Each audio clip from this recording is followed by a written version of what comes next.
In Chicago, you know that all sports rock. The Bears, Hawks, Bulls, Cubs, and Sox. Pick your favorite, you can choose. As long as the Packers lose. For everything you need to know, it's Bill Swerski Sports Talk Chicago.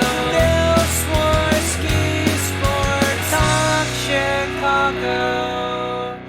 Hey everybody, welcome to another edition of Bill Swerski Sports Talk Chicago. This is your hosts, Alex and Sean. On this episode, we are going to be talking about the Bears' crazy game in San Francisco. But first, I'd like to thank our sponsor, the Rockford Ice Hogs. If you're not familiar with the Rockford Ice Hogs, they're the AHL minor league affiliate of the Chicago Blackhawks. What does that mean for you? You could see the stars of tomorrow today at family-friendly, affordable prices. Season is going on right now, so make sure you head on over to icehogs.com, get yourself a hat, shirt, jersey, tickets, and more. Tell them Swerski Sports sent you. Oh, Alex. Uh, you know, I want to be reasonable here and not be hypocritical. How many times on this show have we said that we would be okay with a loss if it was a offensive shootout and Caleb Williams just balled out?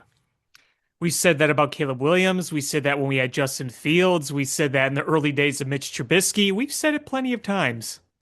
It never happened before. It happened yesterday. It did. We saw Caleb ball out. He was fantastic. Like it was one of his best games. I mean, even Chris Collinsworth had nothing bad to say.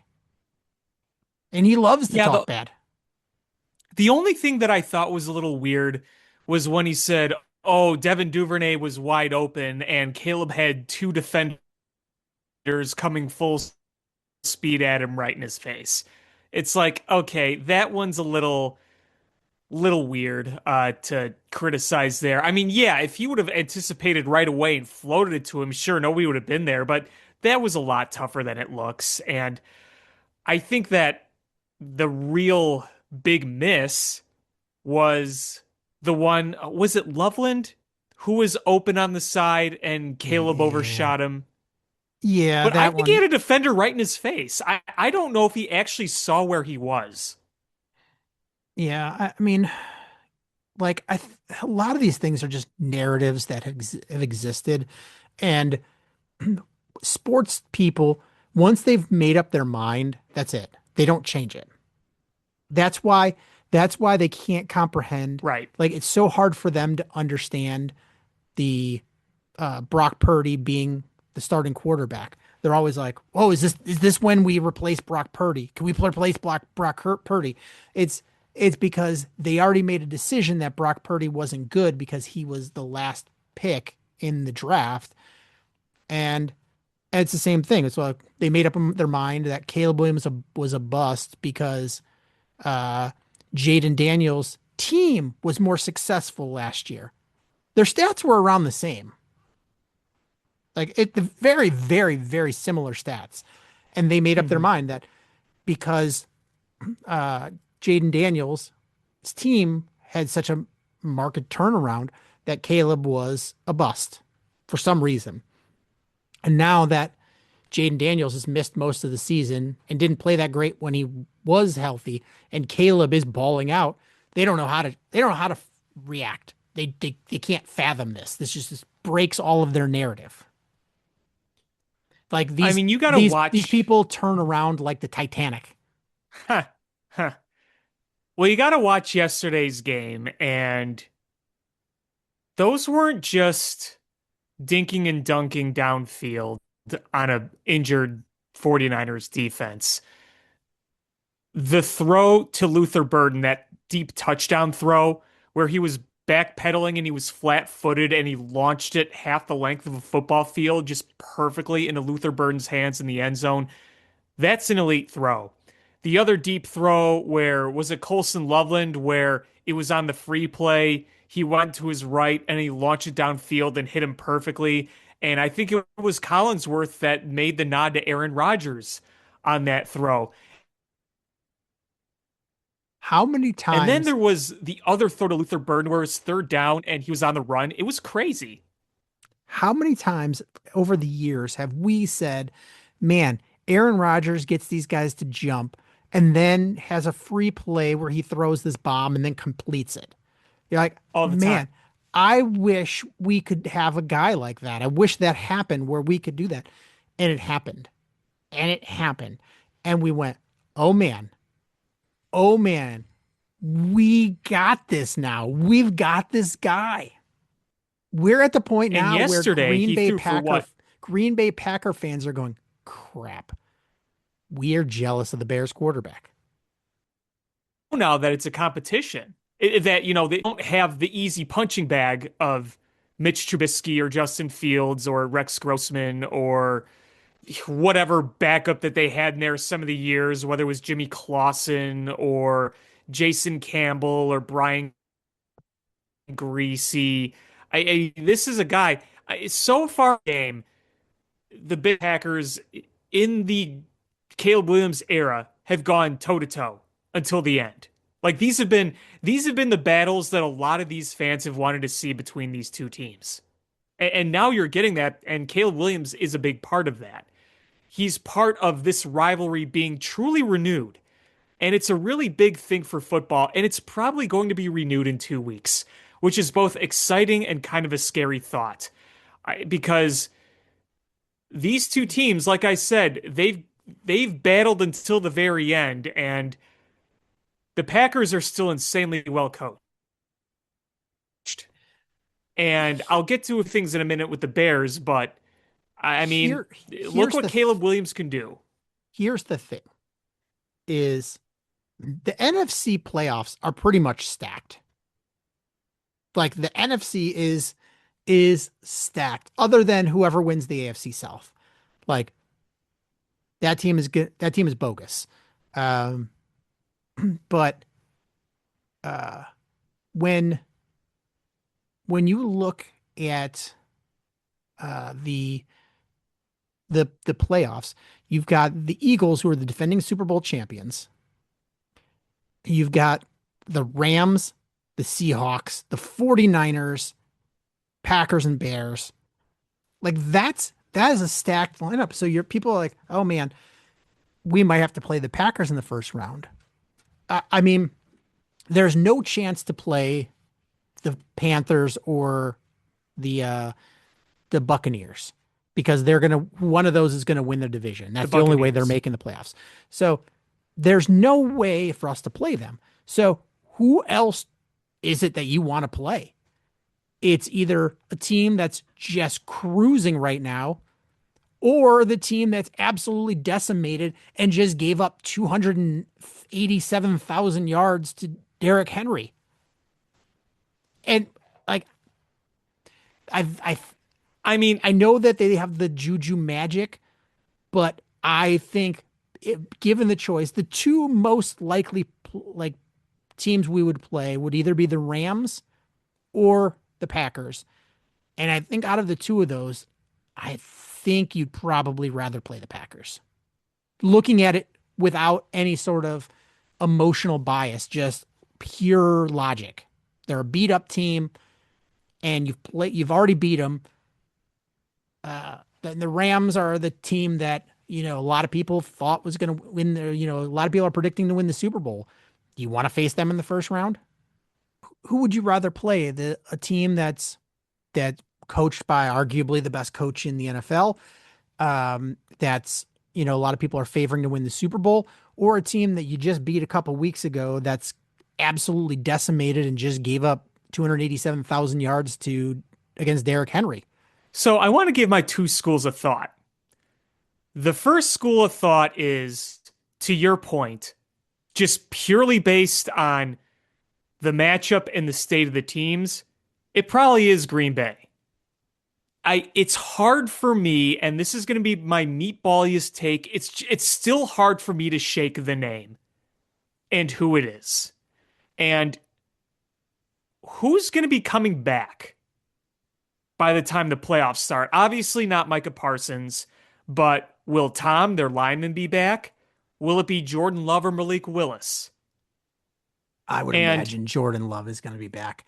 And that's probably better. I would think so too. It's probably Malik better Willis. Malik Willis is playing well, and the way he plays, that would not suit the Bears defense well.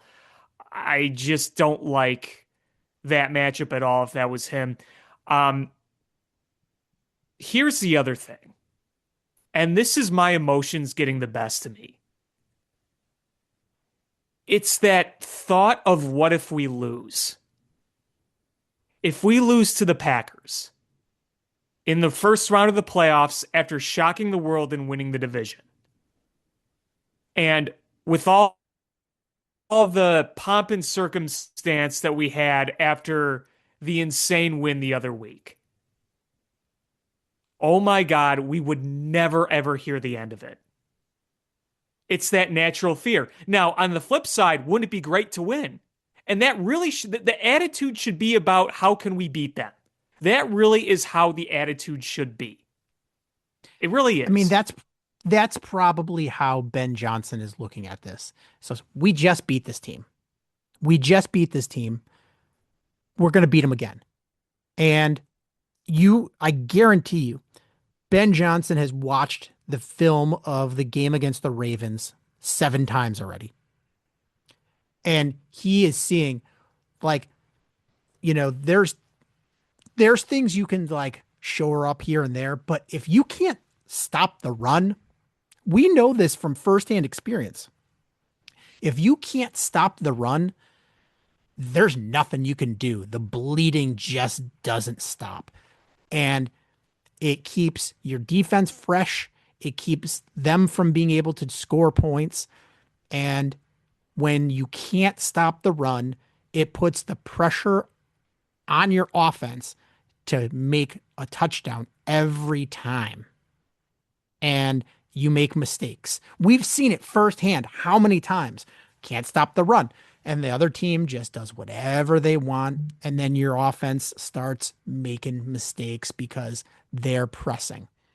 And that's when you get the, the interception, and then you get 2 scores up, and that's what happens. And, the Ravens, had they not taken their foot off the gas at a certain point, like they very well could have just run away with that game. And they did almost run away with that game. And so that's what they're going to have to do is the Bears are just going to establish that run. And then the Packers, as a response, are going to have to bring extra guys in the box. And that is when Caleb Williams will pick them apart. Well, that's the ideal plan. Yes, that is the That's ideal the plan. ideal plan. And without Micah Parsons, makes a whole lot easier. Micah Parsons Oh, yeah. changes the math on that so much. Yeah, I mean, that was obviously a big blow for the Packers, and that was, something that you knew was going to impact them to the point where you say, okay, where are they going to finish in the standings now? Like, we knew the Packers were going to make the playoffs, but if Micah Parsons stays healthy, I think they win that game in Denver. And honestly, it could have been them winning the NFC North. So, those kinds of things can change a season real quick. It's just what's interesting to me is going into the playoffs, regardless of who the Bears play, regardless of who it is. If I were to make any grand conclusions on last night's game against the 49ers, and I said this earlier, I said this morning, I had 2 schools of thought. I mean, like one good, one bad. The good was you saw what Ben Johnson and Caleb Williams could do up against some of the NFL's best. Kyle Shanahan is a top 3 coach. I don't think there's a lot of argument against that. And he is an experienced head coach. And they were 2 yards away from beating him.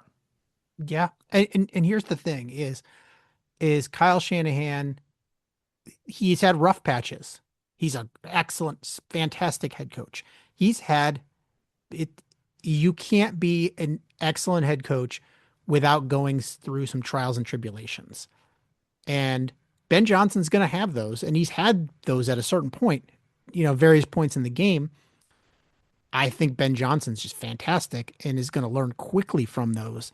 But every game that he loses, you feel like it's not a real loss. It's actually just a learning exercise. Like when they lost to Green Bay in Green Bay, I went, you know what? He learned from that. He learned. And they lost to the 49ers.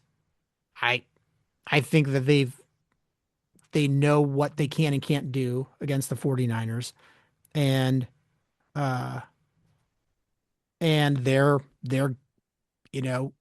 recalibrating and figuring out how they can beat them. And every single time that they learn makes the next challenge that much easier because um they've uh they've been there and learned from it.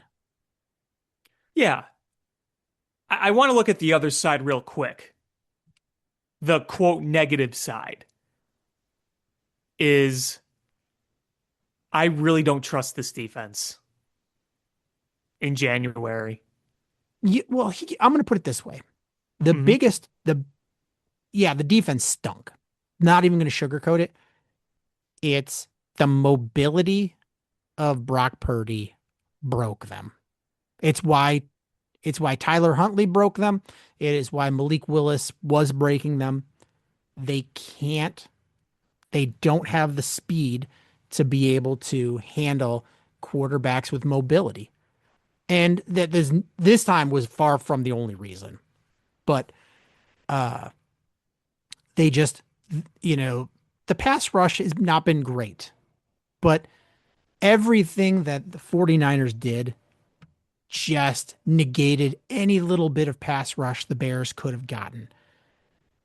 And the mobility of Brock Purdy just broke them. I mean, there were several times where Austin Booker got there and just was, you know, tackling ghosts because just wasn't there. Like even that one touchdown, Austin Booker got there and just woof, mobility, and it stunk. This team needs more speed. Yeah, and wasn't it Tremaine Edmonds that got juked out of his shoes? Yeah. And who was it? Was it also Booker that almost had a safety and he was able to get away from him? Yep. Yeah. I mean, they Now were let they were let inches away from just completely turning this around. yes. And that's, I mean, the good thing uh is like looking at the Rams can't do that. Stafford can't do that. So there's that. Um I No, don't but the think thing with I Stafford is he picks up blitzes better than anyone in the NFL.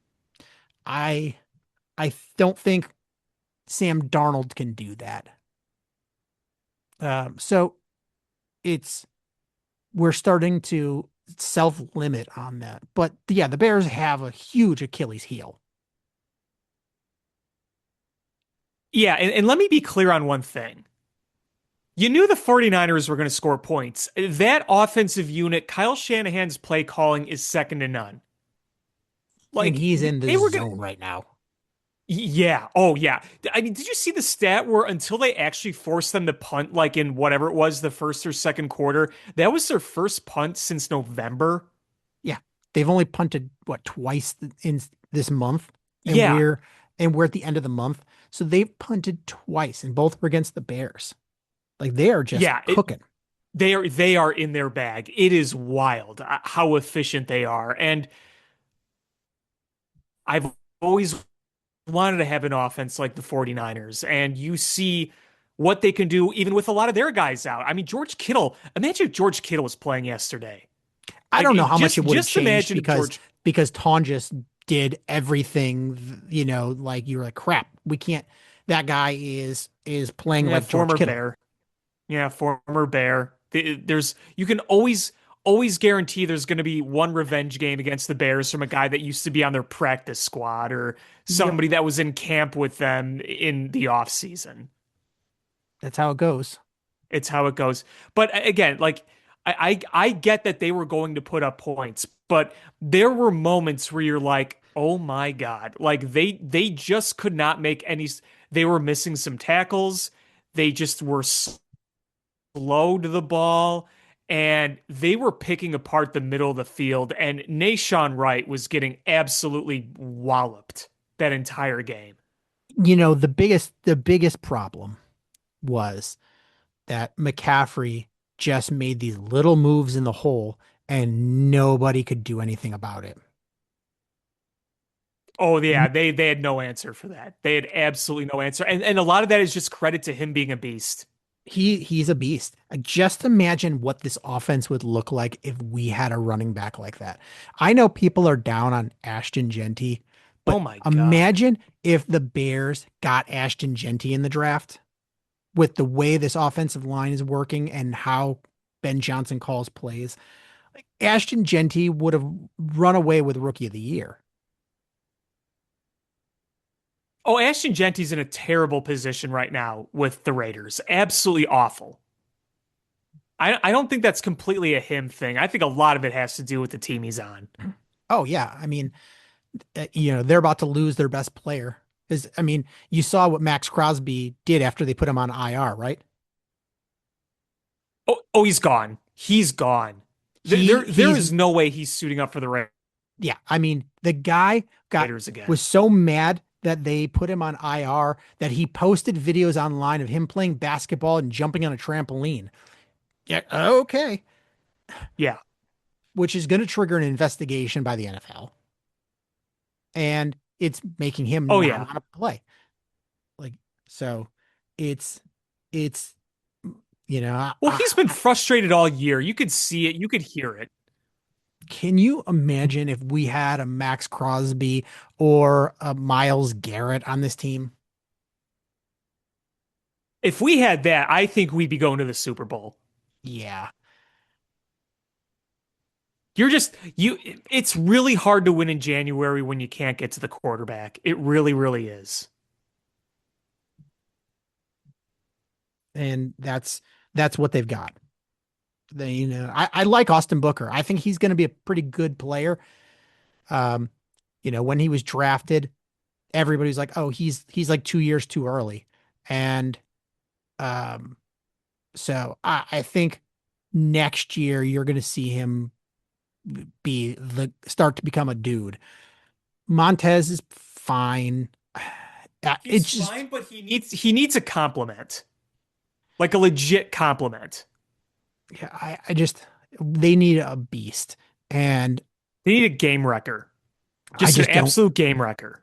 Wherever they draft this next draft is going to be the first time in a long time that we've drafted that late. And I don't know who's going to be there when they get there. But you know what? I'm going to say this, and I don't want to start talking about the draft when the Bears are in the playoffs. But the one nice thing about drafting late in the first is look when you have a smart team that is good at drafting, they capitalize on drafting late. Look, look at the Eagles. Look at like, you know, they were desperate for cornerbacks and they got uh um what's his name? The white cornerback. They got him late because he fell. He fell. And that's what happens is somebody will fall. Somebody's going to reach on a quarterback. Somebody's going to reach on another player. A good player is going to fall.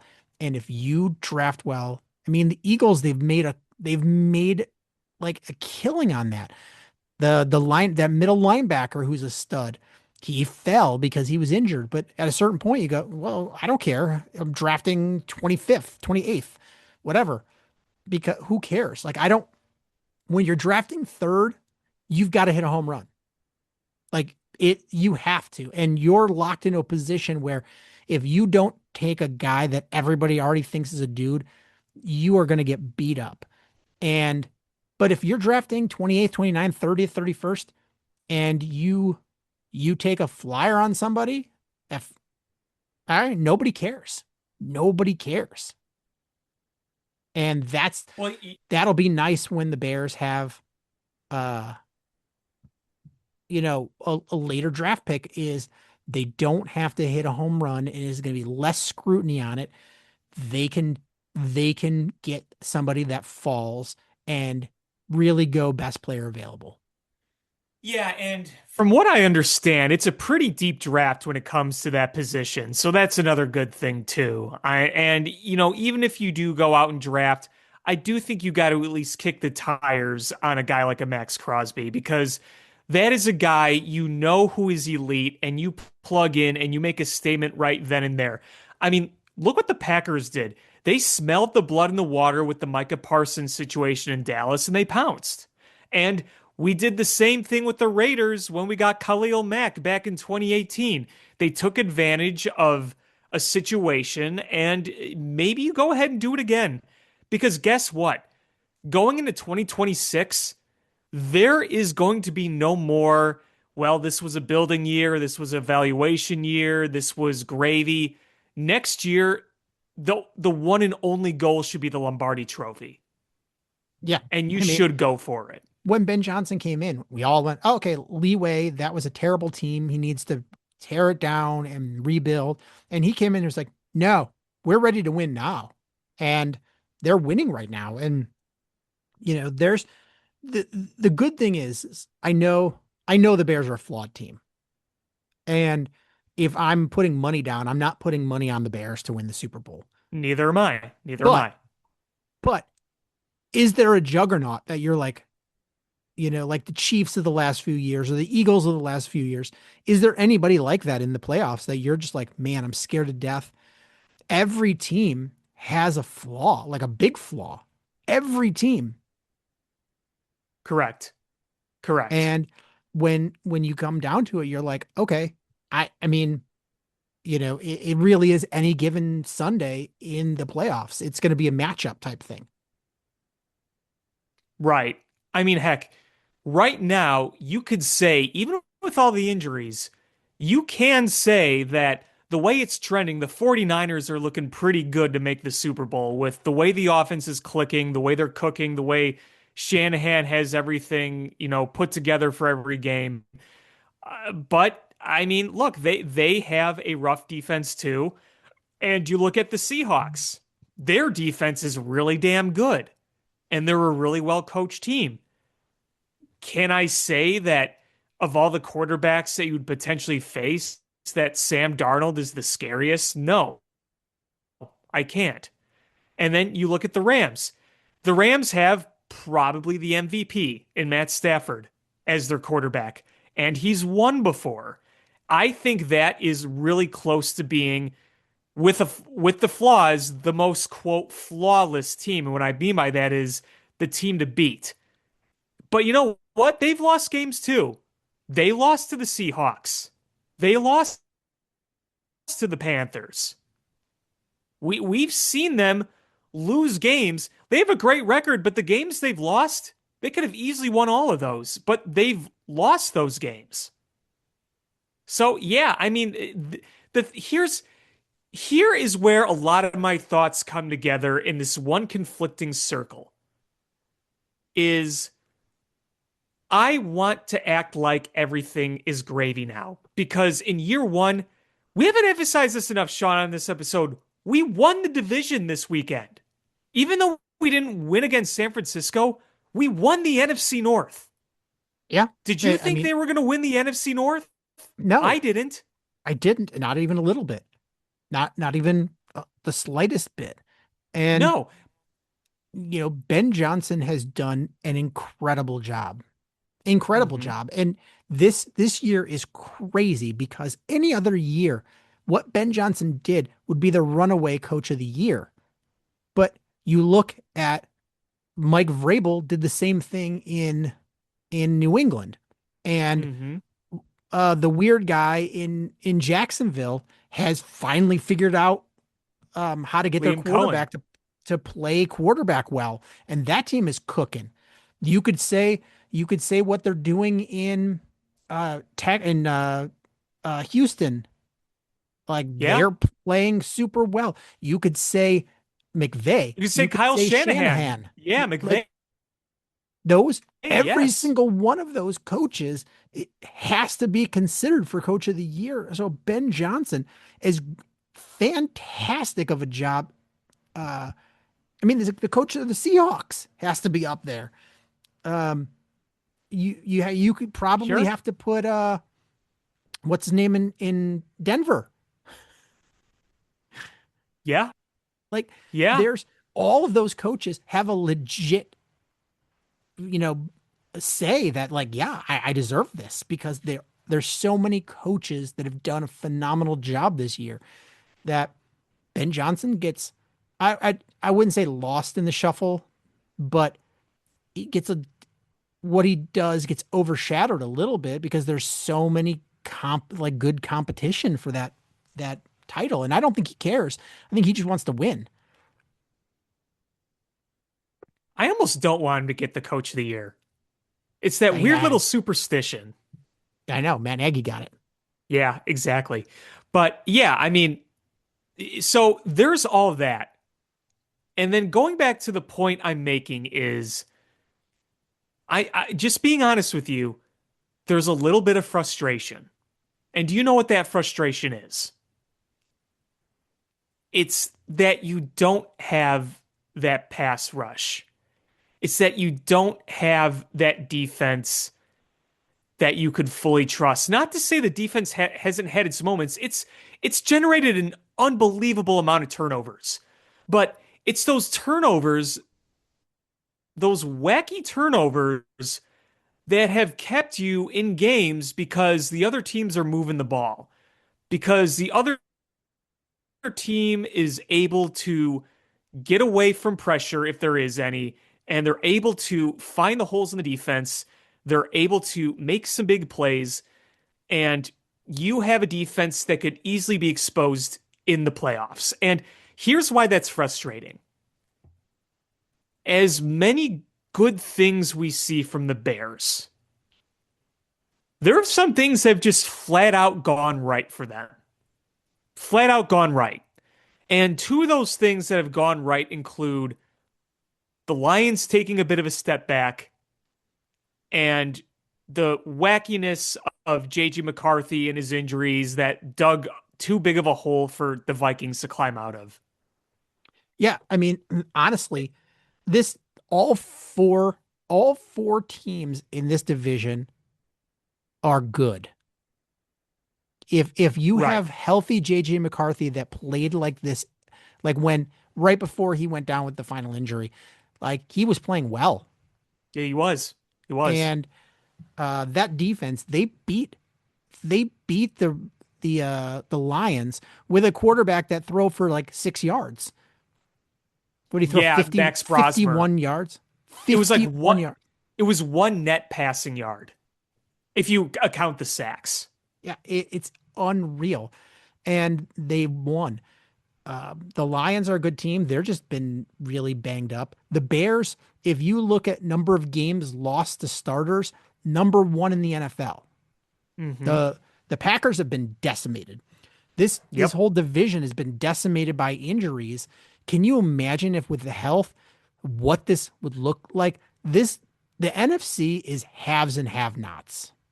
And Yes. you've got the Seahawks, the Rams, the 49ers, the Bears, Packers, um, and like they're halves.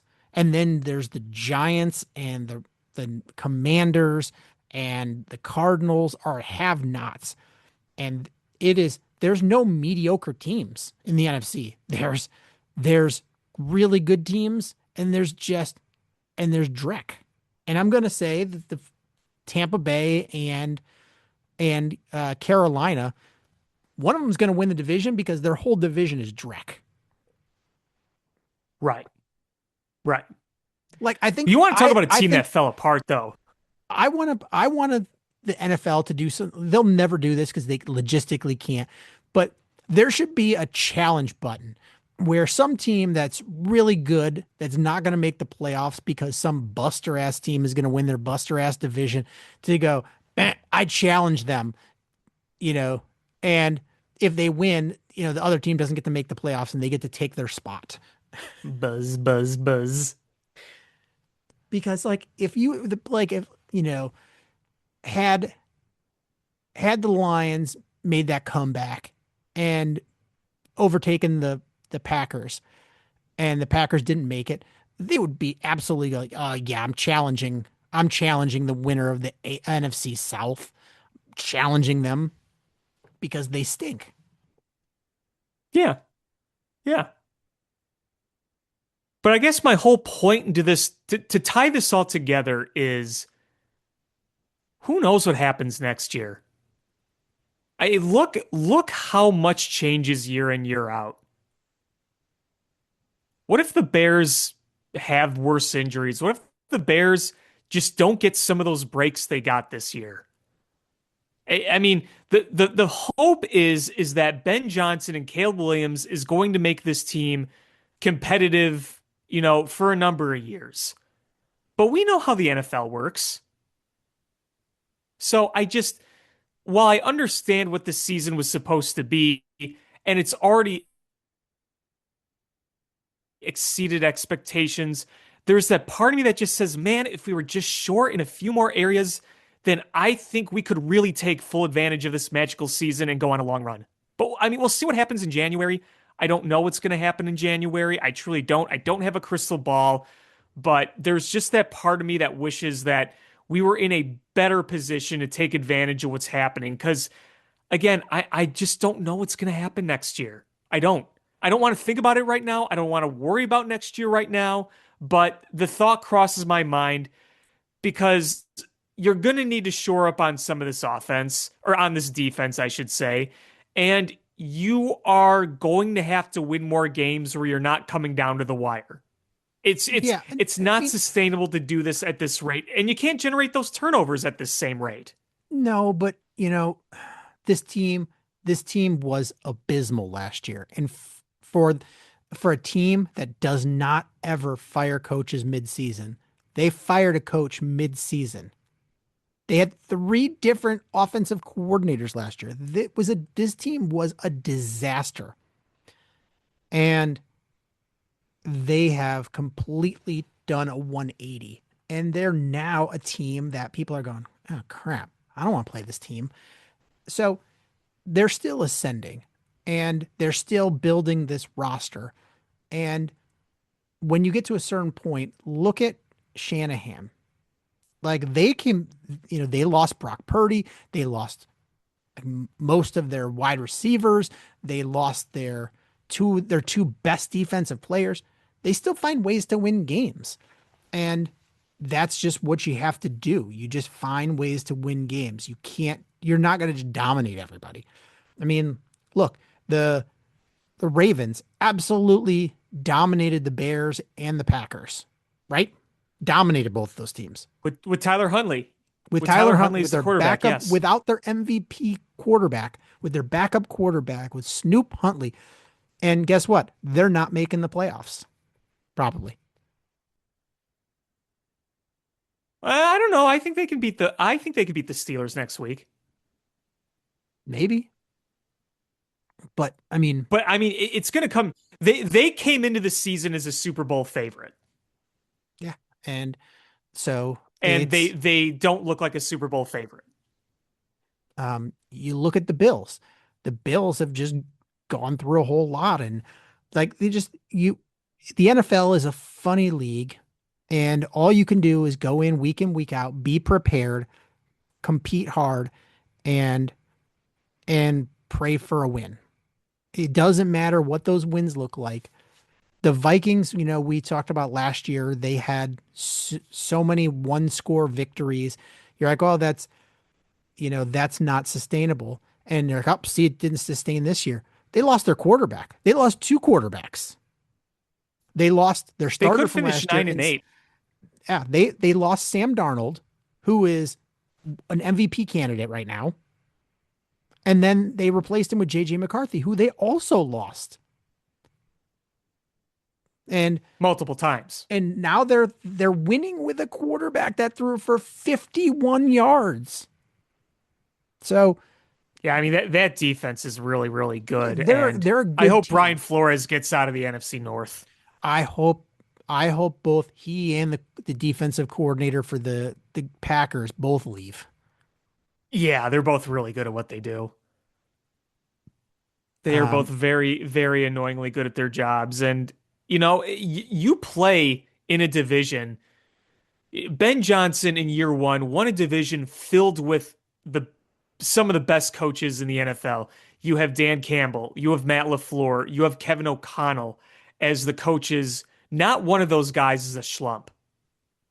yeah, you did an excellent job, and you know, sure, you had to win on a long pass here and a blocked kick here and an onside kick here, but you know what?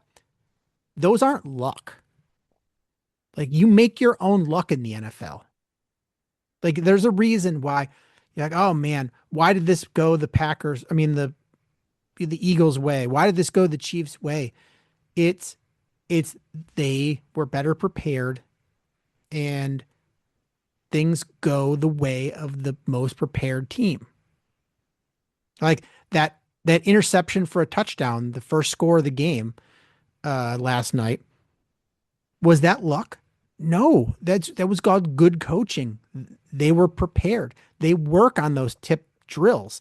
And once they get it, it's the reason why when Lovey left and Charles Tillman was gone, the Bears couldn't get turnovers anymore. And they didn't, when they didn't do anything with it. It's because that wasn't emphasized. There's look at Al Harris. Have you seen that every single ball that's intercepted, he's got that ball. He's Hmm. got that ball in a cage in his office, and he has a photograph of everybody that's made an interception. Like he emphasizes that. Make those plays, catch those balls. Once you do, become the offensive player. There, it's not coincidence. So yeah, I mean, you could say, oh, it's luck, but you make your own luck. And injury luck, like that's out of your hands. But you know, you you prepare guys and you things like that. Uh, but for when lucky plays happen, oh, they jumped off sides and we threw it. That's not luck. That's skill. Caleb is good at drawing guys off sides. He's Yeah, like Aaron he Rodgers was. he is a lot like Aaron Rodgers, except not nuts.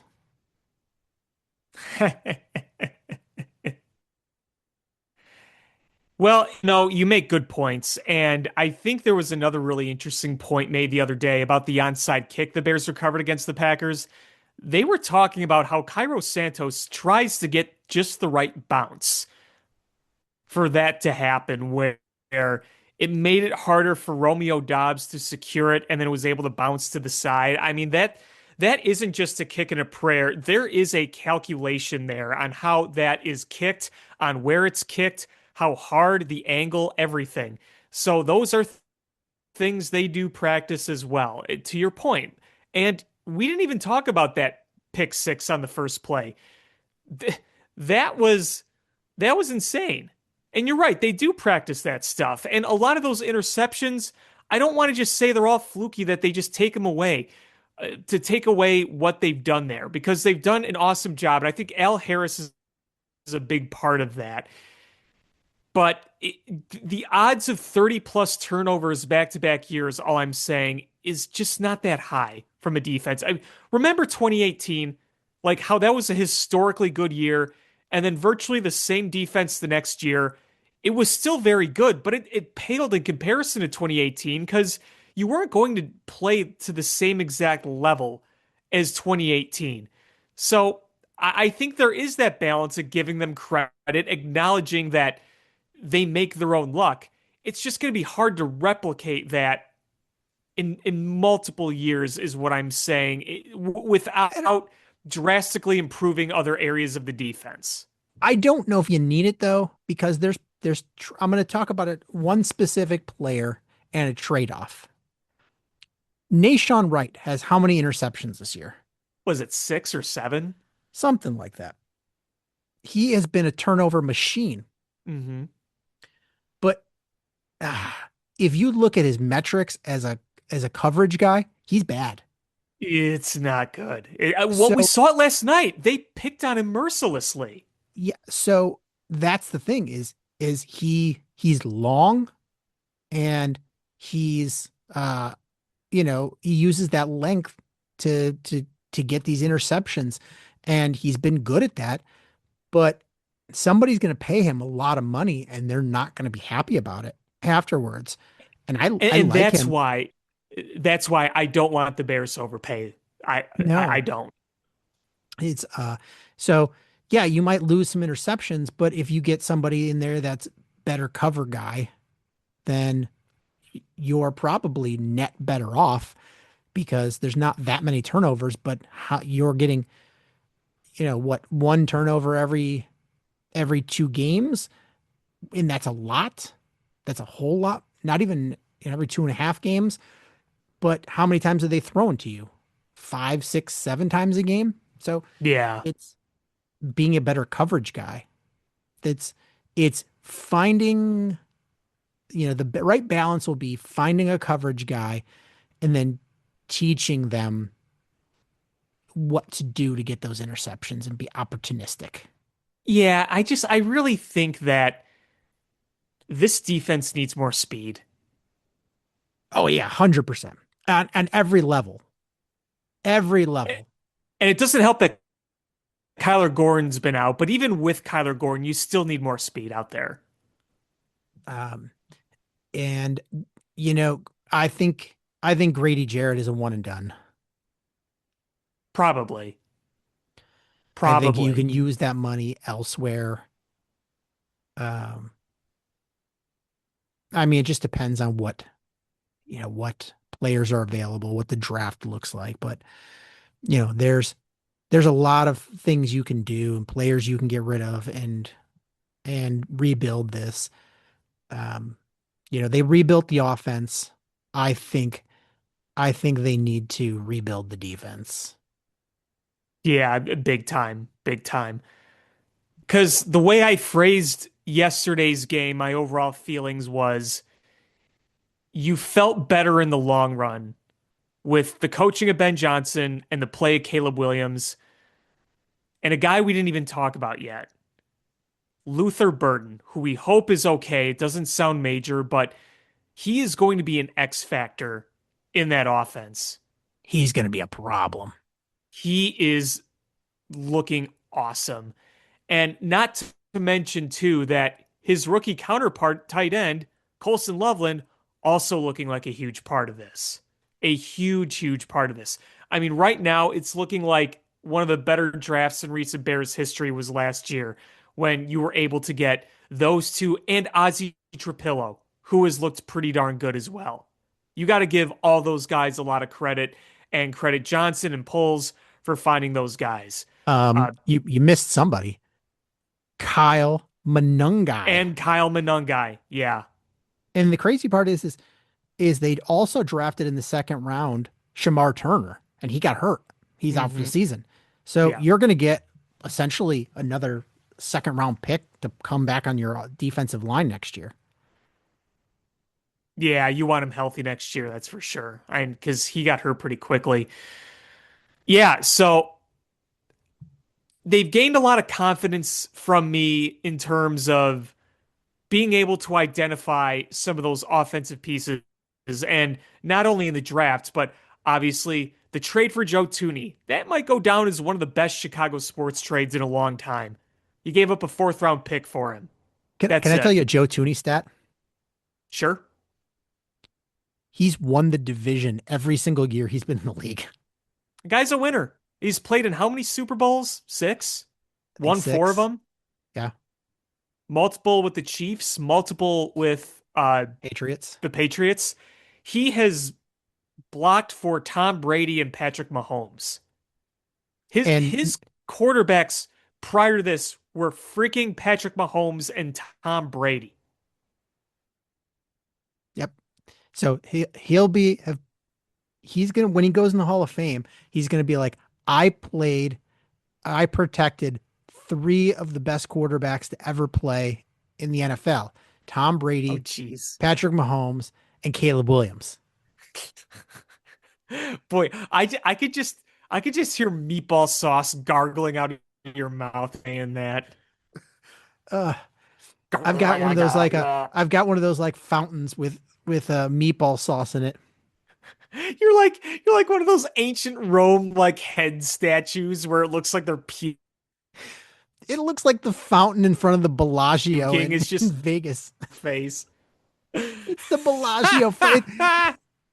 It's the fountain downtown. Just meatball sauce.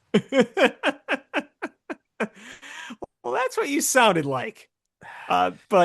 But yeah, I mean, you look at that move and you look at I mentioned Ozzy Trapillo, Jonah Jackson, Drew Dahlman, those moves that you've made. Now you just got to do it with the defense. You got to find the right mix of draft picks. You got to find probably a free agent or two that's going to make an impact. And then maybe you make that big trade. Maybe you go out and you get Max Crosby. I Wouldn't that mean, be a dream? or Miles Garrett. I just don't see the Browns trading Myles Garrett. Miles Garrett seems pretty frustrated too. Well, he does. I just don't. I that the price for a guy who's I know he's having his historic year this year, but isn't he like 30 now or Fair. close to it? How old Max Crosby? Hmm. Max Crosby age. He's 28. Okay. So he's I right. meant Myles Garrett. Like, how old's Myles Garrett? I think Miles Garrett is 31. Yeah, he's older. So anyway, we'll No, no, he's 30. that But bridge. We'll cross that bridge when we get there. but Max Crosby's gonna force his way out. Oh, he's there is no way he's playing another snap for the Raiders again. Yeah, they totally botched that. You don't just go on social media and post you playing basketball and on a trampoline while you're quote on IR and expect to come back with that same organization. And you're also hearing too, it sounds like Pete Carroll's probably going to be a one and done. I mean, that would be wild because they thought he was gonna be the dude, and that team was bad this year. Remember all those people that were like, "Bro, the Bears need to get Pete Carroll." Oh God, no. God, no. It's we That would have been decided, like the offensive version of John Fox. and I'm you know John or Jim Harbaugh is doing fine in Los Angeles with the Chargers, but God, watching them play is so frustrating. Is he's gonna win, probably not the full whole thing, but he's gonna have his team be prepared, and but just Ben Johnson hits different. Ben Johnson Yeah, I mean, yeah. is like is like when you've been sick and your nose is stuffed up and you can't sleep, and when you finally feel better and you're just like, oh my God, I can breathe again. That's like what Ben Johnson is as a coach. Well, the way I see it is I won't shy away from the fact that I said multiple times on this show in the past I wanted Jim Harbaugh. I really wanted Jim Harbaugh when they had Justin Fields and they had sort of a different identity, so to speak. I think back a year or two ago, you could see Jim Harbaugh being a better fit. But with what they have now, I think they're fine where they are with Ben Johnson. I think they're more than fine with Ben Johnson. I love the guy. Love it. I need I can't Yeah, I need more good, better, best. I need it. I know. I mean, it gets you so amped up and it gives you goosebumps every time you hear the good, better, best speech in the locker room. And I think that he's already made his presence felt in this city. I've already seen a bunch of short videos and footage of either kids playing youth football or they're playing pickup football, whether it's at school or in the park with friends, whatever it is. And then these kids will come together after they play and they'll do the good, better, best chant. The fact that Love he's it. having that effect on people the way he is really, really cool. And we've talked about it before how when the Bears are good, it really just brings this city together. And it's exciting for the city and the area around it and the fans in Illinois and all across the country and how it impacts just the city of Chicago culturally. And that effect is being shown with this good, better, best chant because people are using it and implementing it. It's pretty cool. Yeah, it's like I liked Club Dub, but this is different. Oh, yeah, Club Dub was great. And I want to make this point too, because I don't know if we talked about it on this show, but have you seen people bring up like, oh, how do you compare this to 2018? You've seen some of those posts, right? Yeah. This feels like more of a long run play where you feel better about the head coach's actual scheme. We all knew in 2018 that it was Vic Fangio. Like Vic Fangio had that defense cooking, and that was why they were good. And this feels like it's the beginning of something that our head coach has unlocked something in this offense, and the big plays are there, and you're hunting big plays, and uh and your defense is going to figure it out at some point. You know, whether it's off season, whether that whenever they're going to figure it out, and it just feels different. In 2018, it was Vic Fangio carrying the Bears, and and Matt Nagy was doing enough, but you never felt like that offense was something special. This, you feel like Ben Johnson has unlocked something special with this offense, and the defense is they're going to figure it out at some point, but your head coach is the one that's figured out. Vic, you knew Vic was going to leave at some point based on Right. how like this, you don't have to worry about Ben leaving. He's brought this You here. don't, although you might worry about his staff getting poached quite a bit. They're already I'm talking on about that. But, honestly, who on the staff are you worried about losing? I've well, got I one like Al name. Harris. That's the name. That's the only one. Other than that, I don't, I mean, Eric Bieniemy. I'm meh. Like he's great. I love him, but I don't know if he's going to get poached. What about Antoine Randall L? Possibly. Possibly. I feel But like Randall L is going to leave eventually. It's just a matter of is it going to be this offseason or the offseason after? Dennis Allen is a failed head coach.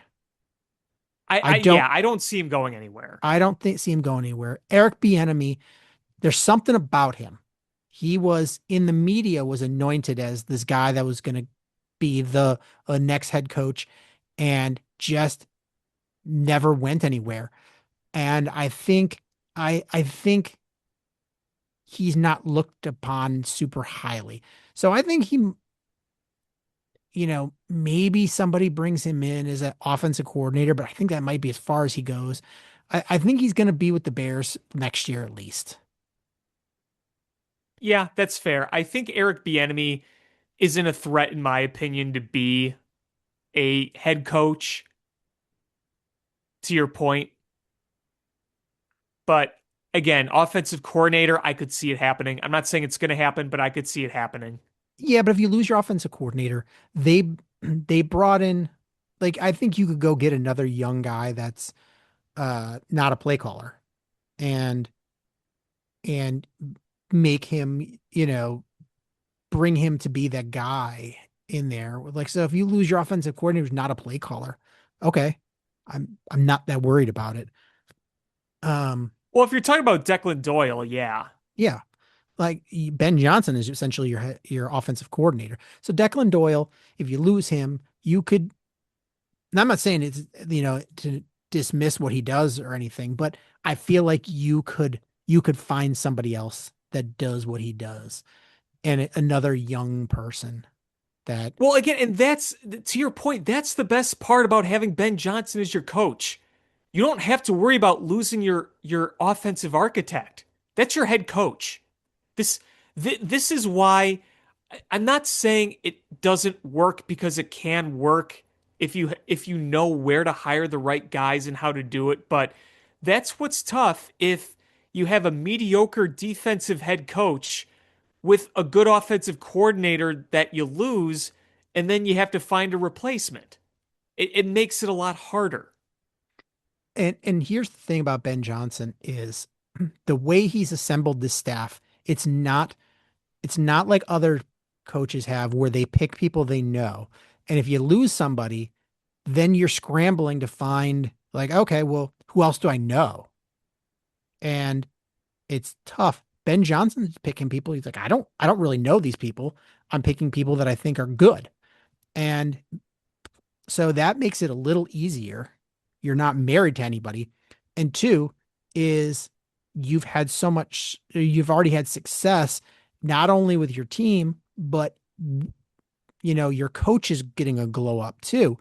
It makes people want to come there to coach under Ben Johnson. I, I, Well, I think I think that's yes. going to be a destination where people want to go. Well, for anybody, that's if you want to give a real reason for some optimism going forward, is that you have created an environment in a place where people see and they're like, you know what? I'd love to be a part of that. Do you think other players on bad teams with lame duck head coaches and don't really have a future aren't seeing the good, better, best videos and thinking, man, how cool would it be to be part of that? When can we I'm going say to ask a that about the Bears? When could we say that the Bears could compete in a shootout like they did last night? Never. When was the last time you could say, wow, this is a head coach I want to run a brick wall through? Maybe the only other time was 2018 Matt Nagy. Maybe that was the only other time. And listen, you had a good coach in Lovie Smith. He was a good coach, but I don't think he was the guy that people were dying to have across the league. You might actually have a coach where people look at and say, man, I want that. I'm going to ask a question. Hmm. I haven't. This is really off the cuff. I have not thought of this before. I've not been sitting on this and stewing. Do you think there's Hmm. any shot that Dennis Allen is fired in the offseason? I don't think so. I'm not saying I want Unless, it. I'm not saying anything like that. The defense has been rough this year.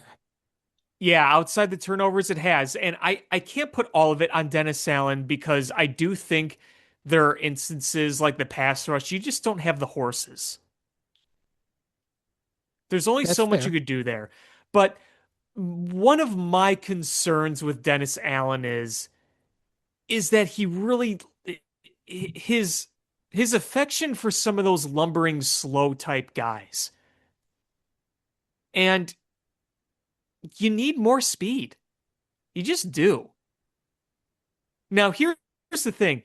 I don't want to discredit Dennis Allen. I don't want to blame Dennis Allen. But I feel like that is a position where if for some reason they saw a better fit and they decided to move on, would I be overly upset? No. I think he does good things. I don't think he's bad at his job, but I don't think he's irreplaceable either, if that makes sense. I feel sort of the same way. Um, you know, it's funny when Matt Eberflus got fired and then he got hired by Dallas to be their defensive coordinator. I have a good friend that's a Cowboys fan. He's like, what do you think? And I'm like, bro, you are going to be going through it this year. He's awful. And that Cowboys defense has been awful. And the cover two is is a cooked defense.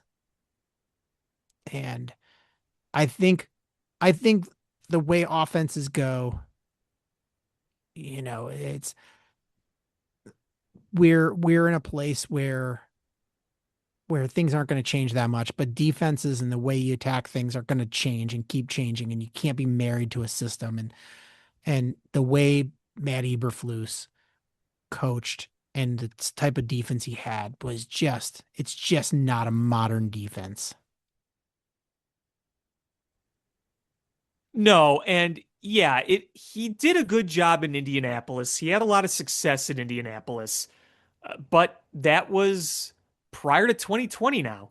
No, that was 3, 4 plus years ago.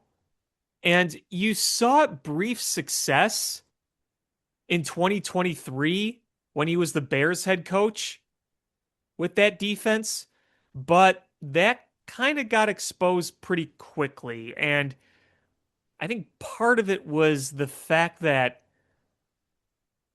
you had in 2023, you had Montez Sweat playing at the top of his game. When you got Montez Sweat in the middle of that season, he came in and did play like a wrecker, and that got him paid. And I still think he's a solid player, but he's not a solo game wrecker. He had that brief stretch where he was, but when that stopped, you saw a big difference in the quality of defense. Speaking of the And Colts, Eberflus wasn't done any favors either with trading Micah Parsons, but still. But anyway, go on. speaking of the Colts, uh, remember when they started 7-1? Yeah. Yeah, Man, I that got some Colts fan friends who are not having a good time right now.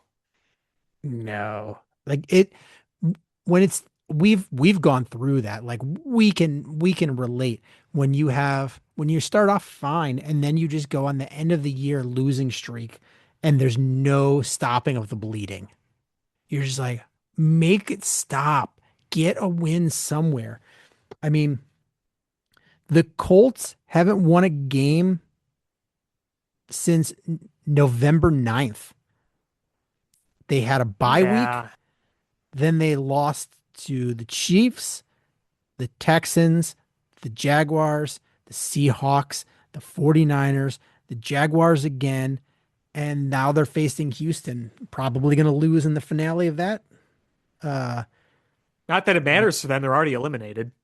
yeah, but it's just for your fans, man. Oh, And you had to try to desperately salvage something by asking a literal grandfather to come out of retirement.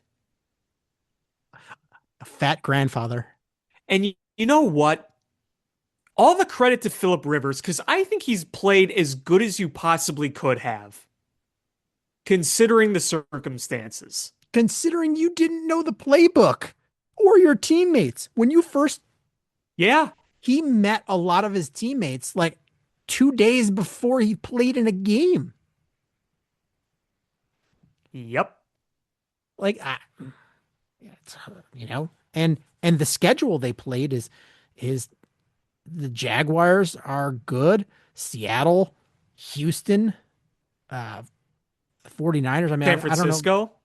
Yeah, like it's like you're playing good teams. Like it's you got in the hard part of your schedule, and so I I can't hate on what Philip Rivers did. And I really I think he can't just came either. back. I just really think he really came back to get the insurance. Oh, yeah. It was a nice little payday. Helps him out a bit. I mean, Or how many he kids? gets his insurance because you get insurance for 5 years after you retire, fully covered for you and your family. And his at the end of the season, his 5 years is up. So he came back and it resets. He gets another 5 years after this to of insurance. In 5 years, when he's like 50 some years old, I'm back. I'm back, baby. You gotta love it. You gotta love it. How many kids does he have? A lot. he's like the modern day Noah. He's just gonna repopulate the earth. Uh, What a story. I I was I was rooting for him like hardcore. Like I wanted him to do really, really well. And that guy should be in the Hall of Fame someday. I mean, that clock resets too. He's got 10 kids. Yeah, I know. Hallie, Caroline, Grace, Gunnar, Sarah, Peter, Rebecca, Claire, Anna, and Andrew. Just going through the basic names. He was just spinning the wheel. It's like, all right, what's this one gonna be? His wife's got a baby book, and it's just like half the names are crossed off. We have to cross them out All when we right, use what's them. this one? Claire? No, we already did Claire. What about Gunner? We Andrew? already have No, a we already Gunner. did that one.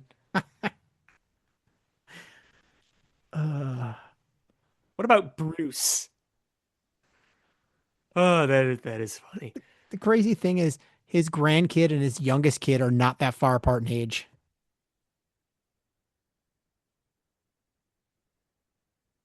How old's his youngest kid?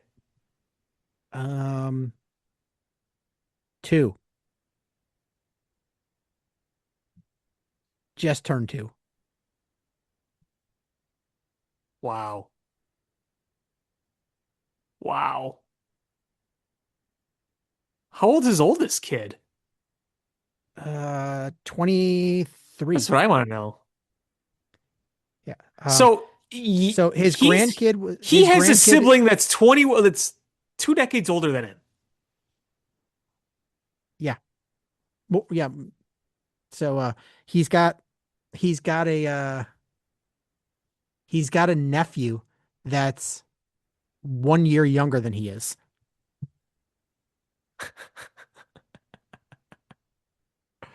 That is awesome. I mean, I my sister has a niece that's older than she is. Um, my dad my dad was significantly older than my mom, and it was his second marriage.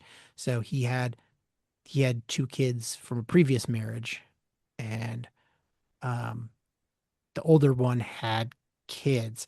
One is a year younger than me, and the other one's 2 years younger than me, or 2 or 3 years younger than me. And my sister's 4 years younger than me. So it's my sister has two nieces that are older than her. Wow. That's wild. That is wild. Yeah. So that's going to happen when Philip Rivers has his 11th kid. Oh, by the way, we're having twins. Wait a minute, there's a third one. But um, you know, back to this game. Luther Burden balled out, and I'm praying that he's okay. Is I know they're saying was a quad injury. Don't even think about playing next week. That's all I gotta say. I wonder if they're not gonna just phone it in. No, Ben Johnson said they're gonna play to win, but you also don't want to risk injury either. I I don't think you do it wonder, with either Rome or Luther. yeah. So, uh, I don't know, man. It's it's you want to go out there and win.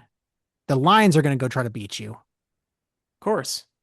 and uh, you know, I don't. I think you got to rest both Rome and Luther.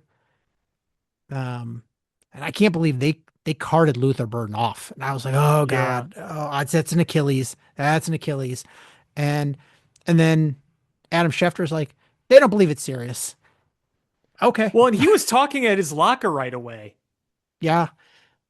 Um, I mean, I'm guessing it was just the game was over. Like, what? You're Yeah. not stopping the game for anything, and he's in pain. Just cart him off. Yeah, just cart him off.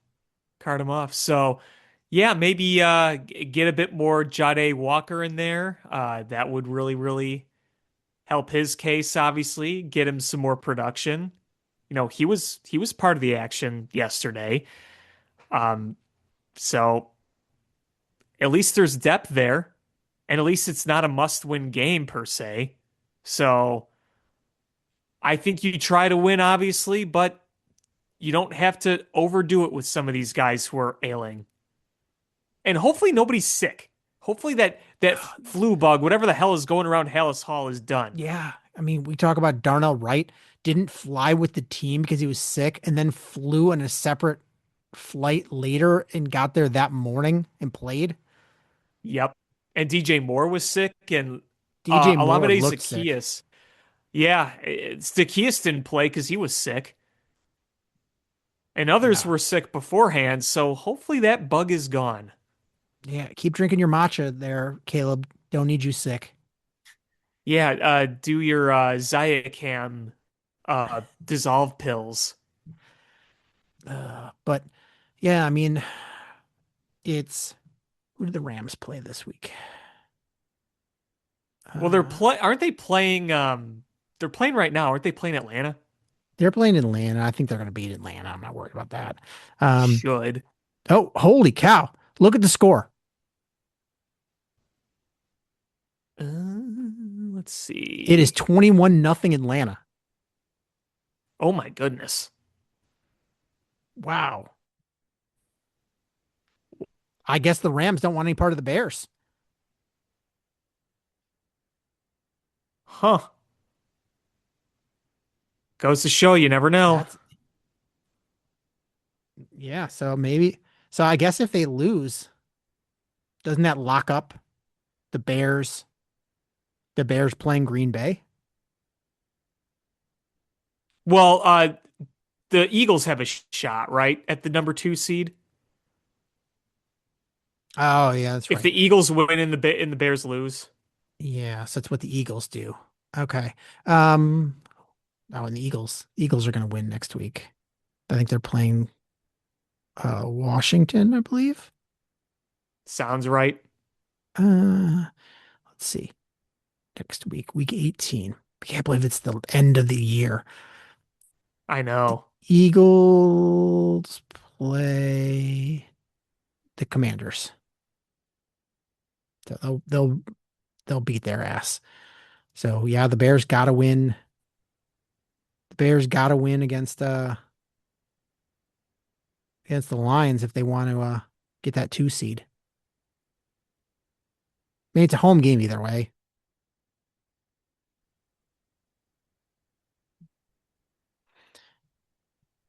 Yeah, so things can happen.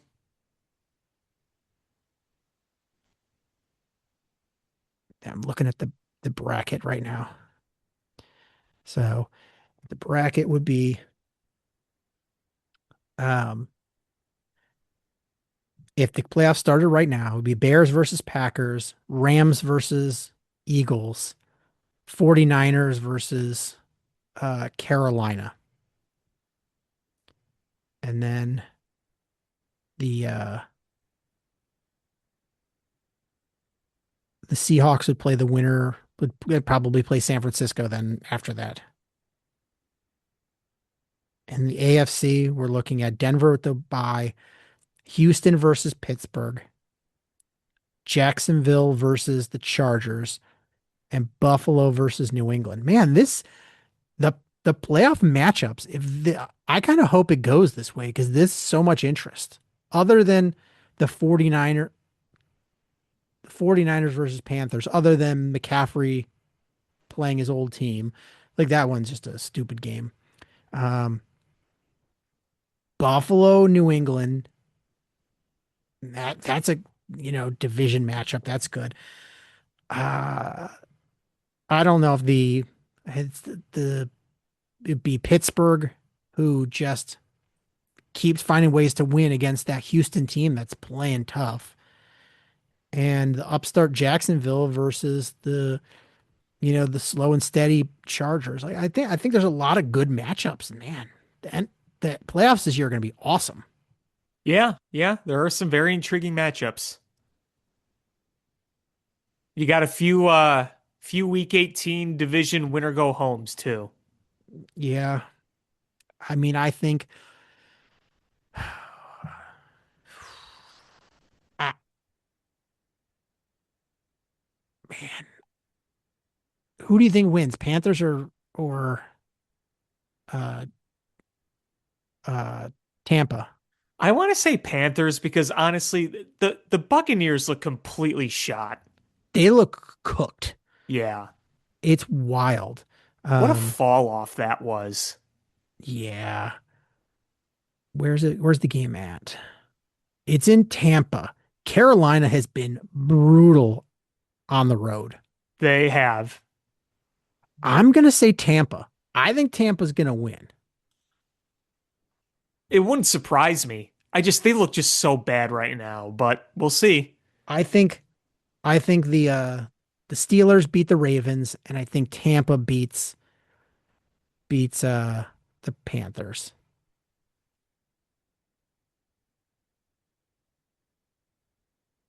Eh, we'll see.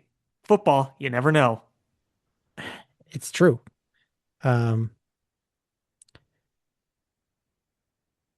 yeah, I'm looking here. The Panthers schedule here. Um, got smoked by Jacksonville on the road, lost to Arizona on the road, kicked the shit out of Atlanta at home, got blown out on the road by New England, won at home against Miami, won at home against Dallas. They beat the Jets on the road, but that's the Jets. They're terrible. You know, the Jets, I don't believe the Jets have recorded a turnover on defense this whole year. Yeah, so it's like they're not just bad, they are historically bad. And sure, even though they have a few wins on the season and there were two winless teams in the 016, 017 era with the Lions and it was Cleveland in 2017. Both were 016 technically, so the 16 win era. But and there have been some obviously awful teams like some of the early Tampa Bay teams and among others, but I think in this era of football, this Jets team has to be one of the absolute worst teams out there. Yeah, it's wild. Um, let's see. The Jets have exactly zero interceptions this year. How is that possible? The Bears have 22. The Jets have zero. Not a single one. That defies logic. You would think even the worst defense would have a tip ball go into one of their hands at one point. Nope. Not How is that even not possible? with their defensive head coach. Yeah, with Aaron Glenn as their head coach. That guy, man, That is truly shocking. he's got to be like, shit, why did I take this job? He could have stayed at Detroit And another year if he and gets fired, gone somewhere better. yeah. If he gets fired, I think he goes right back to Detroit. If he gets fired, yeah, I don't think you could put all the blame on him, obviously. He's got No, Jack to work with. no, that team is terrible. And they traded away their two best defensive players. You saddled them with Justin Fields as quarterback. And Justin Fields is done. He is cooked. Hey, he should Nobody, reinvent himself, man. Reinvent yourself. He's a crazy good athlete. yeah, man, but I feel bad. I like Justin Fields. He has just been a bad NFL quarterback. And he Yeah, hasn't always gotten a fair shake, but no. he's not good enough. He's not He's not get he just it the he game's can't too adjust fast his for him. speed to this game. Yeah. I mean, Yeah. when he just the instincts kick in and he can use his athleticism, he shines. But the Yep. minute he has to process the game, the, just the game's too fast for him. Takes him too long Especially to in a process. do or die spot. Yeah. Yep. You know, That's the reason why Tom Brady was so successful is you listen to him just process information, just the processing speed. I mean, He was like a supercomputer. yeah, Peyton Manning. Peyton Manning has no no like trait that you're like that's a great quarterback. He's slow. He didn't have a big arm, but the guy could process information and made him a good quarterback. Uh-huh.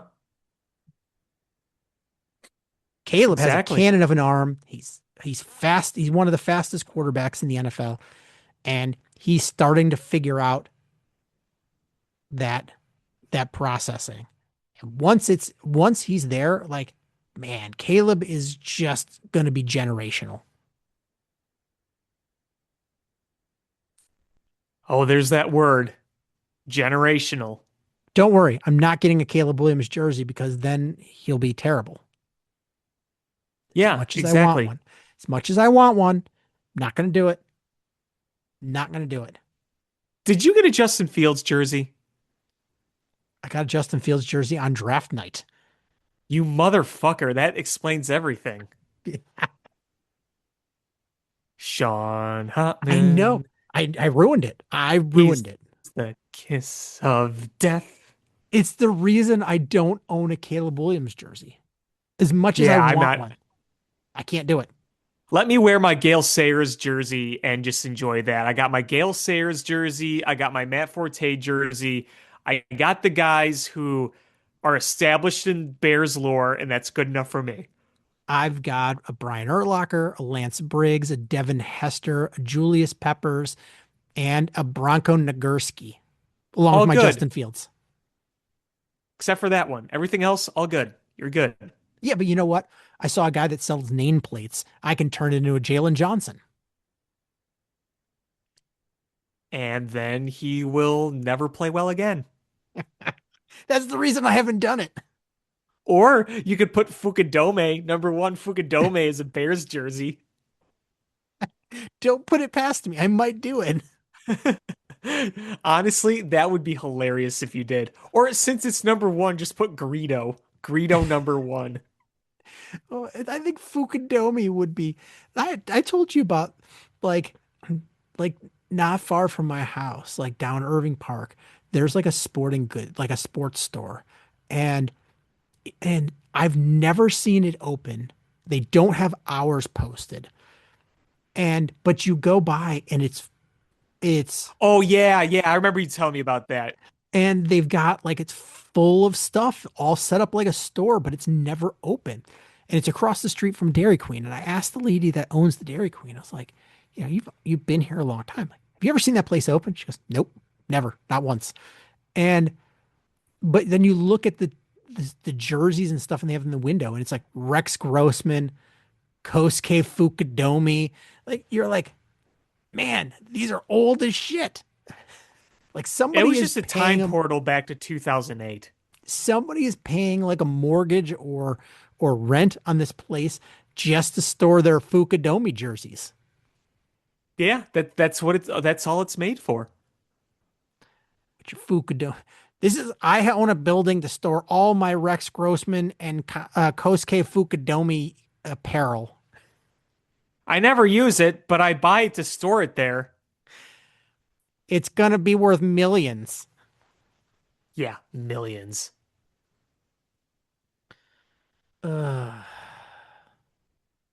so yeah, where we're at. We're locked in. It's either gonna be the round one against the Packers or the Rams. And pick your poison. Yep. Um, I, the Blackhawks, man, they're terrible. They're Yeah, well, when you lose Connor Bedard and Frank Nazar, it's tough. and the Bulls are terrible too. And can we talk like Gary was texting me all week? Are you going to give the Bulls love for a 4-game winning streak? No, because they're terrible. They're They're just going to terrible. lose 4 out of 5 or Yeah. 5 out of 6, whatever it is. Um, and Patrick Williams might be the worst player in the NBA. I still hate that contract. I hated it the second they signed it, and it just he looks like he's getting even worse. He is so bad. I I can't even begin to discuss how bad it is. Like Yeah, it's he's so indescribable. bad. Um I, it's abysmal. It's abysmal. I I don't know how you overcome that. Like No, that's you can't, you don't. No one's gonna take that. like they're better when he's not playing. Like I'm not exaggerating. He might be like the worst player in the NBA. He's And a net negative on the court. we picked him at fourth and then gave him a giant contract. Yep.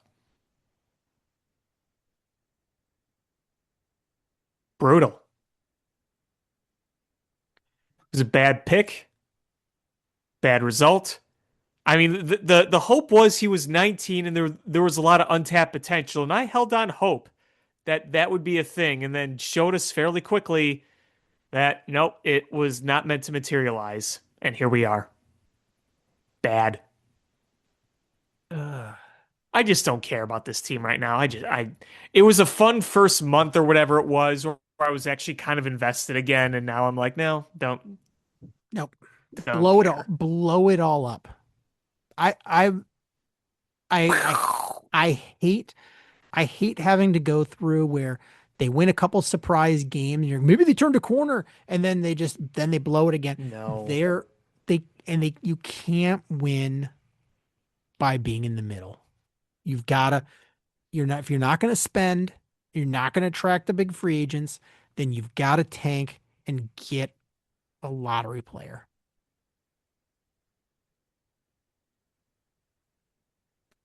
Yep. This is the fact that you're done. This is Barf.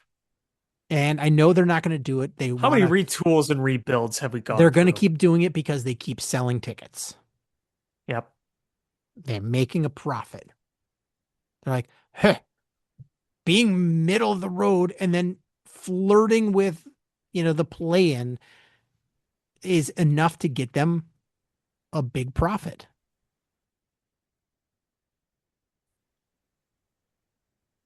Unfortunately, the entertainment value of those games brings a lot of people there, a lot of families, a lot of people, and that's all they care about.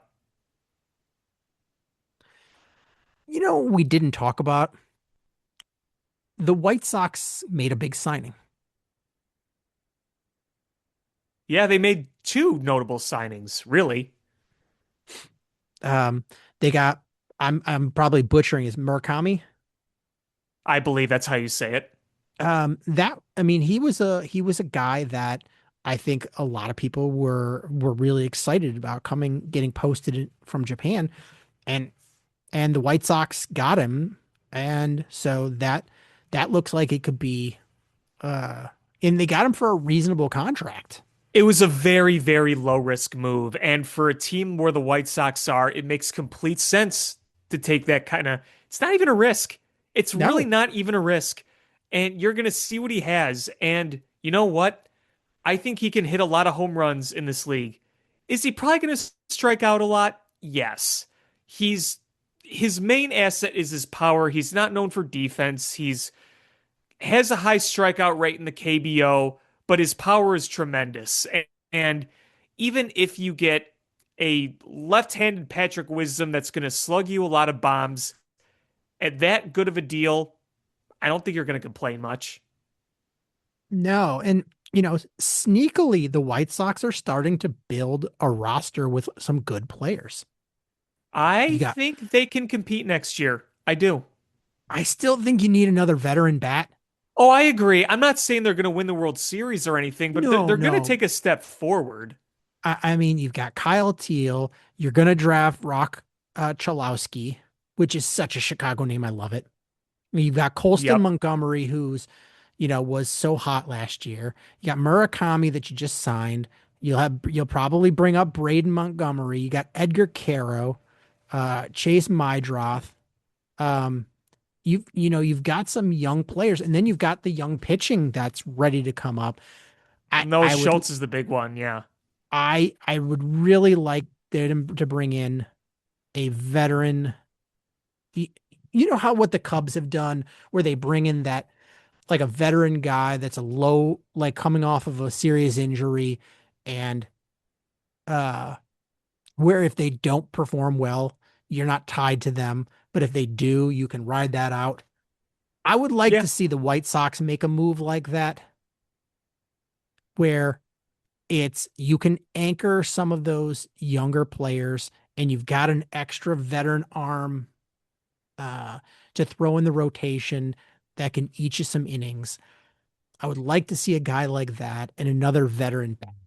I think if you go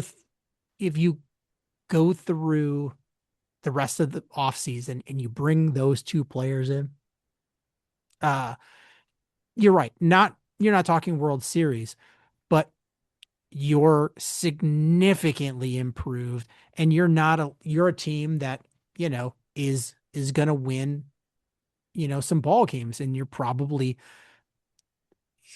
at some point going to be like, oh, hey, like we're not out of the race in this division. And I don't think the AL Central's all that intimidating. No. So I like don't. you've got so much cap space. Like you can do these things. It just pull the Yeah. trigger. Yeah, and on top of that too, they also signed veteran lefty Sean Newcomb, which adds a nice veteran piece to the mix. I still wonder what they're going to do about Robert. I I think it makes sense to keep him, but it's one of those things is where there's smoke, there's fire, and you're hearing enough smoke of teams, wanting him. And you can say like, oh yeah, yeah, well, you can want a player, but it doesn't mean they're on the trading block. You don't hear about like, everybody probably wants to trade for Shohei Ohtani, but you don't hear about it because it's not a real thing. You're hearing about teams wanting or asking about Luis Robert because they think he's available. Maybe he is, Right. maybe he isn't, but enough teams think he's available that these stories are coming out where they're making contact with the White Sox and reaching out. And I wonder if there is you're not going to give the guy away, but I wonder if there is a threshold that the White Sox have where they're willing to move him and what that threshold is. Yeah, I mean, I wonder if you have a situation where the White Sox are willing to trade him and other teams are willing to trade for him. It's are these teams willing to give the White Sox what they want for him? I wonder if there is a discrepancy there. Yeah, I mean, anybody can be traded if you give enough for them. But, I wonder But do teams want to give up a lot for him? yeah, That's the thing. what is it, what is it that the White Sox, the minimum value they're willing to take for Luis Robert? And I wonder if there's somebody out there that will hit it. Um, I know what they want for Luis Robert. They probably want, you know, two top 10 in somebody's farm system, and you're not going to get that. But so I just wonder what the minimum they're willing to take for him, and if they're willing to then, sit on it and risk, the him trying to trade him at the trade deadline.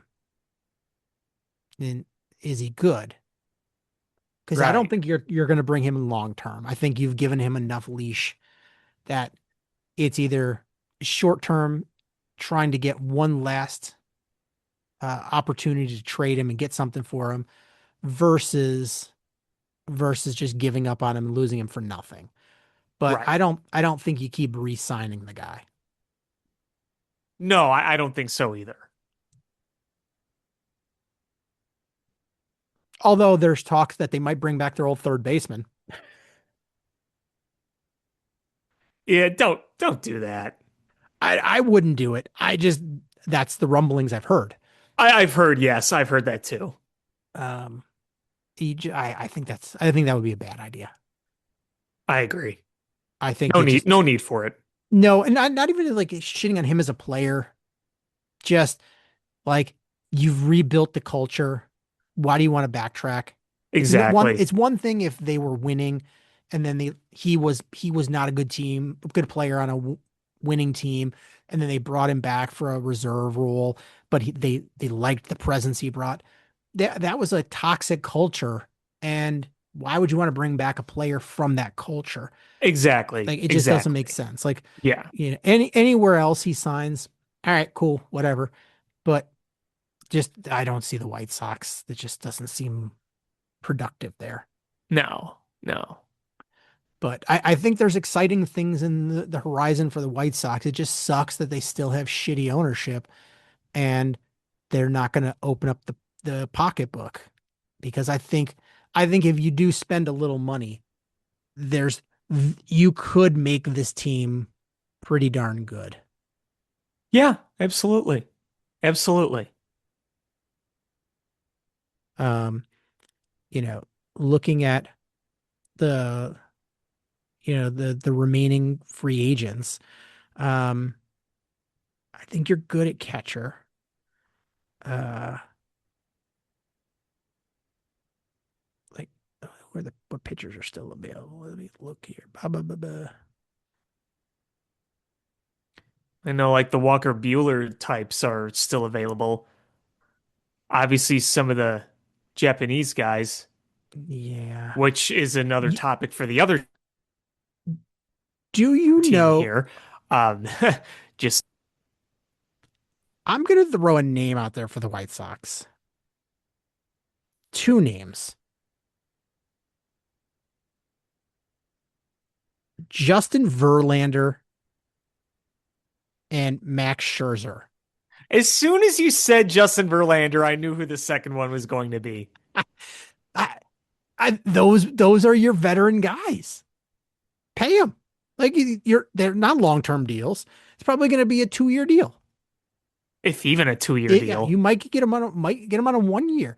Pay them for the 1 year. If nothing else, do you know what kind of things your young players can learn from those two guys?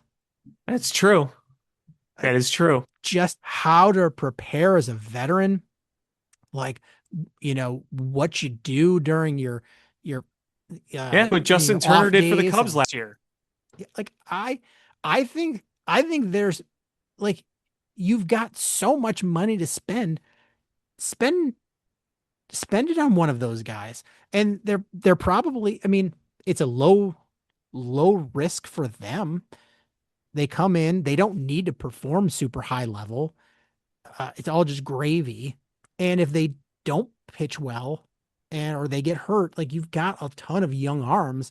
It's just preparing those young arms to be great professionals.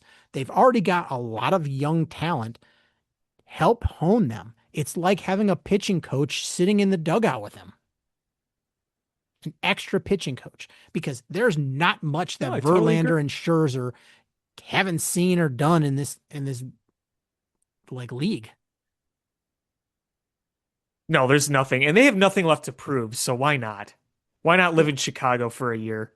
By the way, the I Bulls just lost by 35. oh yeah, they were down by 20 something when I last looked, and I was like, oh Yeah, 136-101 is your final against Minnesota. yeah.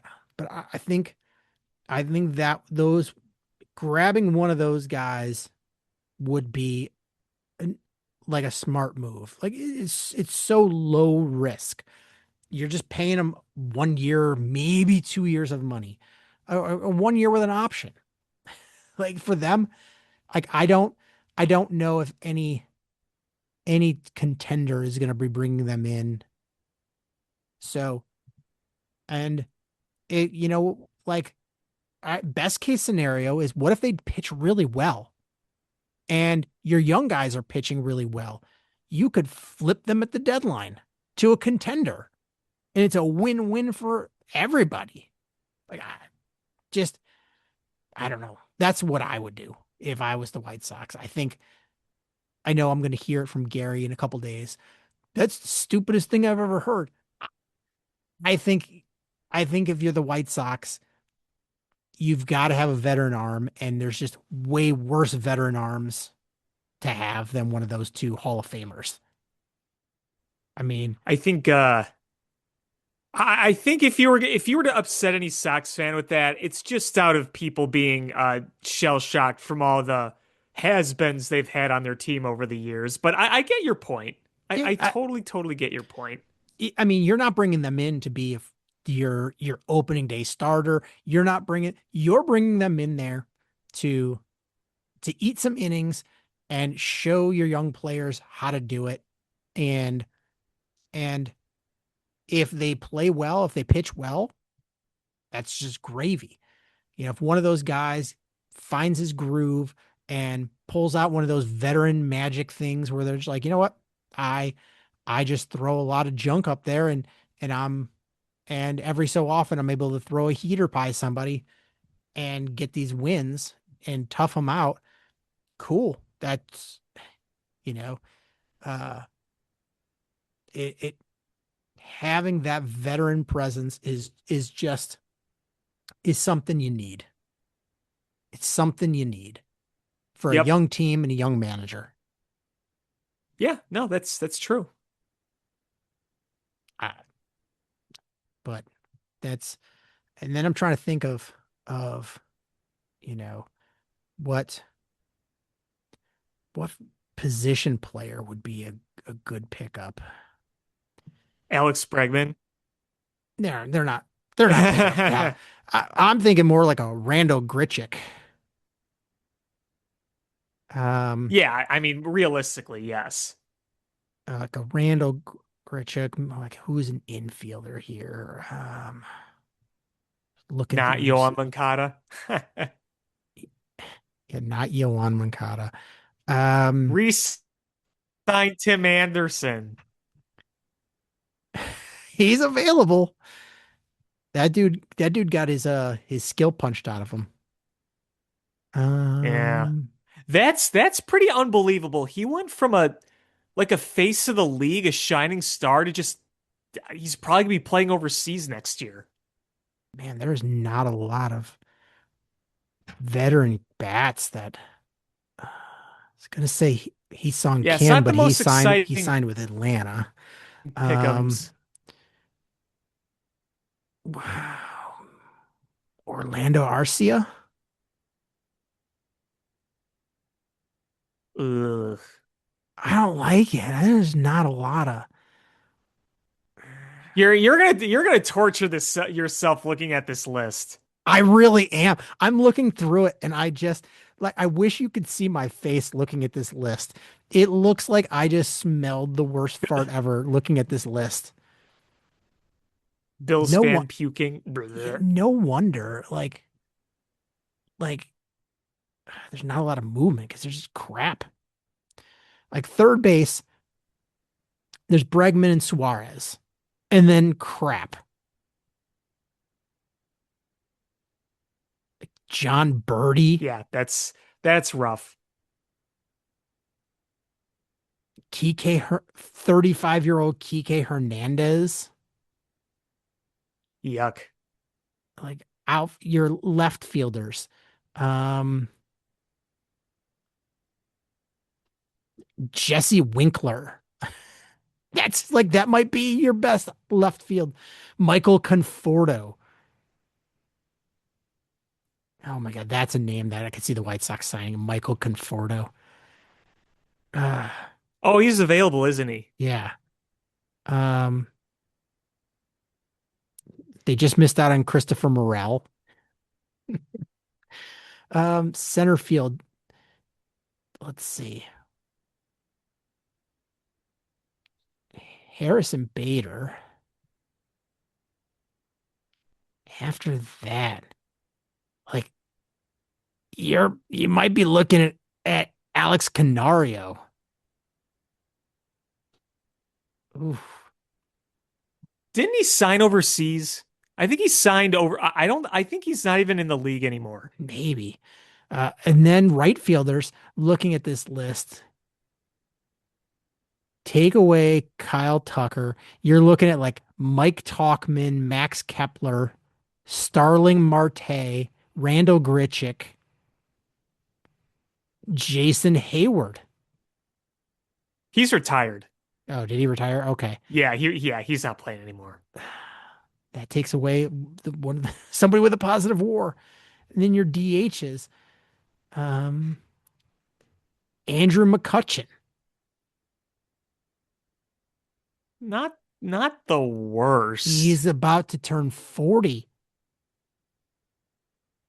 Couldn't you totally see that being like a White Sox type move though? Yeah. It ends up being one of those trivia things like, oh, you're like, what five teams did Andrew McCutchen play for? And you name them all, and you're like, who's the last one? He played 3 games with the White Sox. Like freaking Manny Ramirez and wasn't Jose Canseco on the White Sox before he He retired? was. He was. Then obviously Ken Griffey Jr. is a personal favorite, but at least he was on a playoff team. Yeah, you'll be like Andrew McCutchen started off with the Pirates, and then he went to Milwaukee, and then he oh, I'm sorry, he went the wrong way. He started in Pittsburgh, and then he went to San Francisco, and then the Yankees, and then the Phillies, then Milwaukee, and then back to Pittsburgh, and then he played 8 minutes with the White Sox. Literally 8 minutes. Not even kidding. Eight Yes, minutes. literally, he got 1.5 at bats, and then during one of the at bats, he uh he got injured and had to go to the hospital because he's 40. Yep. And then he's like, you know what? I think I'm good. Gonna call it Yeah. quits. Ugh. And then there's the Cubs. They signed Hunter Harvey. Well, I think they filled out their. I wanted him. That was a guy. I'm like, you know what? I like the biggest thing with him is injuries, but when he's healthy, he's he's got stuff. He's got so I and they're taking kind of a bigger risk. They're paying him 6 million. So they believe he's going to be healthy, and let's hope because smoke by you and do a more than finesse and what Hunter Harvey does, as opposed to, you re-signed Caleb Thielbar, cool with that. You signed Hobie Milner, you signed Phil Maton. Those aren't blow smoke by you guys. Those are more of the crafty, find ways to get you out and get soft contact kind of guys. But you needed a bit more velocity power in that pen, and Hunter Harvey. So Now go get Ranger Suarez and Kyle Tucker. I'd Do take it. Bregman and Imai, but I'll take those either. I that's just me. get give me I need a bat and an arm in the starting rotation. I need a bat and an arm. I want Imai more than Suarez because Imai is more of that bat misser type guy that I want. So I wouldn't say no to Suarez if they got him, but I have that inkling it's going to end up being Gallen. Uh, And I don't, at this point, if you would have said a few years ago, I would have been more than fine with that. But now, and much. uh yeah, I wonder, like, am I is gonna sign with some weird team, isn't he? It doesn't sound like he wants to go to the Yankees, doesn't want to go to the Dodgers. Um, I'm curious where this goes. Well, his posting ends on the 2nd, I believe. So Yeah. So he's only he's got a couple got more this week days. to decide, basically. But yeah, it doesn't sound like he wants to go to the Yankees and already said he didn't want to go to the Dodgers. Um, Well, it sounds like the Yankees don't really want him, of course, but I don't I don't know. I I don't mean, know. right now, based on the smoker, he feels like it's the Cubs to lose out on. Just And maybe you get a friendly deal, so then you have money for Bregman or Tucker. open up another Rickettsville Tucker. Just bring me a big bat and a big arm. That's all I want. I asked Santa for that, Yeah. and he didn't get it for me. Yeah. Because you've been I know, bad. clearly. You have been very, very Been very bad. jinxy. And Santa. He's like, oh, you love Greedo so much. Why don't you just ask him to give him presents for you? Was there anything else you wanted to talk about?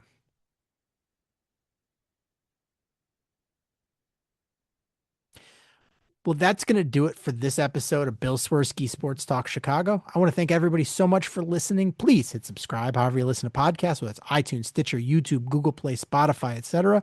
Share this podcast with your friends, how we grow the show. Follow us on social media at Swerski Sports, Facebook.com/Swerski Sports, SwerskiSports.com, or Swerski_sports_podcast on Instagram, ShyFanPat2 for Alex on Twitter/X, or AlexanderJPatCreative.com for all the cool stuff that Alex does. And again, thank you so much for listening. And until next time, bear down. Cubs win!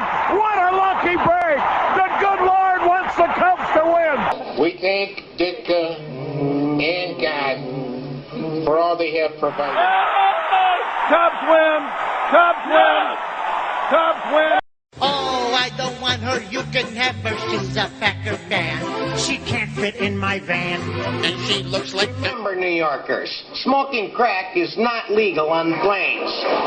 Bears 31 to -7. The Bears. Oh, when the Bears go Bears.